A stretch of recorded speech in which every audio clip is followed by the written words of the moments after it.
네, 이번에는 불을 가지고 화제를 한번 삼아 보겠습니다. 네, 불 하면 이거죠. 네, 근데 이제 이 불이 사실 인간이 최초로 불을 사용할 수 있었던 것 때문에 모든 동물을 지배할 수 있었던 하나의 이해가 될 수도 있었을 거예요. 자, 그러면 언제부터 이 불을 사용했는지는 사실 모릅니다. 네, 그러면 이제 이 불이 있어요. 근데 이 불이요, 밑으로, 글자 밑으로 들어간다. 그러면은, 자, 하나, 둘, 셋, 넷, 점 4개가 들어가면 불화발이라고 해서 이제 이렇게 들어가죠. 근데 이제 변으로 쓰일 때가 있어요. 변. 그럴 때는, 자, 이 불을 조금 날씬하게, 자, 날씬하게 이렇게 써주면 불화변이 됩니다. 자, 그러면 이제 불이, 자, 나란히, 자, 2개가 우아래로 있을 때가 있어요. 자, 그러면 이거는 뭐가 되냐면 지금 우리 눈에 보기에도 불이 활활 타오르고 있다는 느낌이 오잖아요. 자, 그래서 이거는 염이 됩니다. 불화염. 자, 그러면 이 염이 들어가는 그 글자가 뭐가 있나요? 염증이라는 게 있죠. 그래서 이제 염증은 일단은 병이잖아요. 그래서 병변이 들어가고, 자, 이렇게 해서 염증이라고 합니다. 자, 그러면 이 염증이 난다. 그러면 일단 피부가 염증이 있을 경우를 생각해 보면 붉게 타오른 듯한 붉은색을 띠죠. 그러면 이제 여기에다가 물을, 자, 물을 한번 찌끄러 보겠습니다. 자, 이 물을 찌끌게 되면 일단 활활 타오르던 그 불이 꺼지겠죠. 그리고 이제 식어질 거 아닙니까? 자, 그러면 이거 식어진다는 이것이 뭘로 가냐면 담으로 갑니다. 담. 자, 이렇게 해서 염증이 활활 타오를 때는 불화발 2개가 있고요. 그 다음에 이제 식었다 할 때는 물수가 들어가서 담으로 가는데, 성서에 보면 나병 환자들을 나섰는지 아니면 아직 낫지 않았는지를 판결하는 그런 그 경우, 염과 담의 사이를 이렇게 살펴서 이제 판단하는 그런 내용이 있습니다. 자, 그러면 이제 이번에는 불화발이 글자 위에서 꽃을 피우듯 하는 글자들이 좀 있습니다. 자, 여기 보게 되면 일단 등불이라는 게 있죠. 등불은 위에가 2개 나란히 있죠. 그런데 밑에도 또 불이 있어요.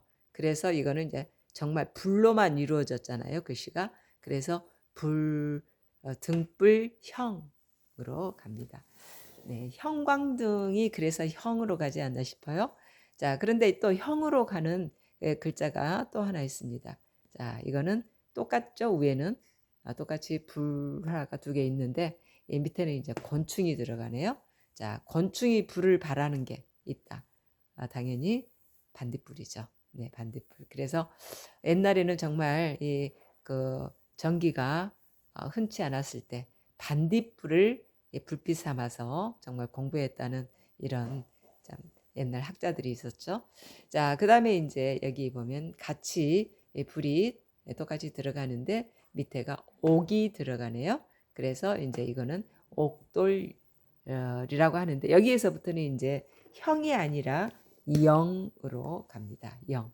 자, 그다음에 이제 나무에가 이제 불이 또 불꽃이 피인 상황이에요. 나무에가. 그래서 이제 이거는 영화영으로 갑니다. 영화영. 그래서 이제 영화영에는 여러 이제 단어들이 따라와요.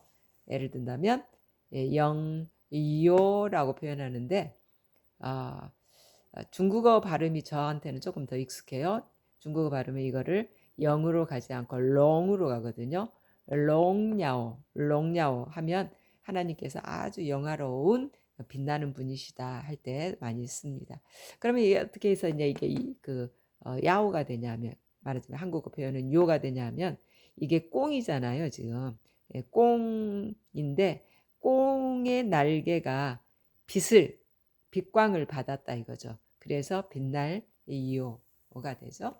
자, 여기에 이제 그 꽝 대신에 말하자면 날일이 들어가도 빛날 이요가 되면서 이제 요일이 된다고 했잖아요. 자, 그다음에 이제 이 영과 잘 어울리는 글자가 밑에 두 개 있습니다. 영화도 있고요. 그리고 또 영예가 있죠. 대통령의 딸들한테 우리 영예 누구누구 이렇게 표현했던 그런 글자였습니다. 자, 그다음에 또 가면 이제 얽힐 영이라고 그래서 실사가 있어요. 밑에 글자도 실사가 있죠. 실이라는 것은 얽힌다는 표현으로 잘 또 사용이 되네요. 자, 그러면은 이거는 이제 무슨 얘기일까요? 지금 여기 보면 이 글자, 실사 빠진 이 글자도 그 요에 해당이 되는데요. 말하자면 그 옛날 뭐 요임금이라고 있었다고 표현을 해요. 그 말은 무슨 말이냐? 이 흙을 이렇게 우리에게 만들어 주신 그런 어떤 분이다. 물론 옛날 꽃날 이야기 중에 하나이겠죠. 그래서 이제 이거는 이제 이 땅을 두루두루 돈다는 요예요. 그래서 이때 이 요는 그 에덴에서 발원한 네 개의 강줄기가 이 땅을 두루두루 돌아서 흐른다 하는 때 쓰였던 그런 단어인데 중국어 표현을 라오가 되는 그런 상황이죠. 자, 그다음에 이제 이 글자가 역시 또 같이 영으로 갑니다. 경영한다 할 때 영이거든요. 자, 그런데 이제 사업체를 뭐 운영하는 그런 상황이겠죠.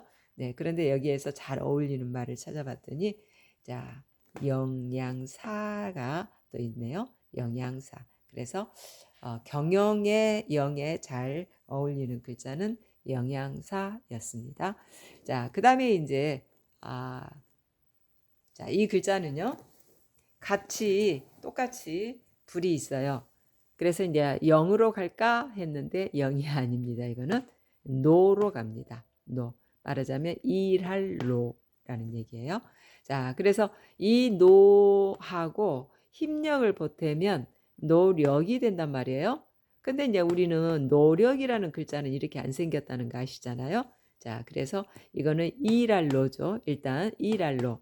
그래서 노동력이라는 말이 오히려 더 잘 어울려요. 노동력. 일할 노니까요. 왜 일을 한다고 보냐? 밤늦게까지 불을 켜놓고 힘을 써서 일해야 되는 그런 상황이라는 거죠. 그리고 이제 이 노하고 잘 어울리는 글자가 노역이 있어요. 노역. 노역이라는 것은 일을 힘들게 시키는 걸 말하잖아요. 네, 그래서 그런 일을 힘들게 하다 보니 자, 노고가 따라오겠죠. 네, 그래서 노고라는 글자도 이 일할 노하고 또 잘 어울리네요. 그런데 이제 이것이 노력으로도 이게 표현도 할 수 있는데 의미는 다르죠. 노동의 힘이다라는 얘기고 정말 이제 우리가 노력한다 하는 그 노력은 불화발은 불화는 없죠. 근데 이제 이게 바로 우리가 그동안 써왔던 노력이라는 글자죠. 노력. 사실 이 노력도 지금 우리가 노력해야지 하는 것에서 쓰고 있어서 그러지 의미는 완전 틀려요. 말하자면 계집녀가 있죠. 그리고 또 우가 있죠. 자, 여기까지 하면 노예 노자가 됩니다. 노예 노자. 그런데 그 노예를 잡아다가 힘을 쓰게 했다 이거죠. 힘을 쓰게. 그러면 왜 계집녀가 들어갔을까? 노예는 남자도 있는데 그건 이제 제가 몇 번 언급을 했기 때문에 아시겠지만 여기 글자 세상에서의 계집녀는 정신적 지주를 얘기한다 그랬잖아요. 네, 그래서 몸만 끌려가서 그 노예가 된 게 아니라 정신적인 지주까지도 다 잡힌 상황이다 이 말이죠. 그 노예를 잡아다가 힘을 쓰게 하니 힘쓸 노가 되었고 거기에다가 힘력 하나를 더 보태니 노력이라는 것이 됐죠.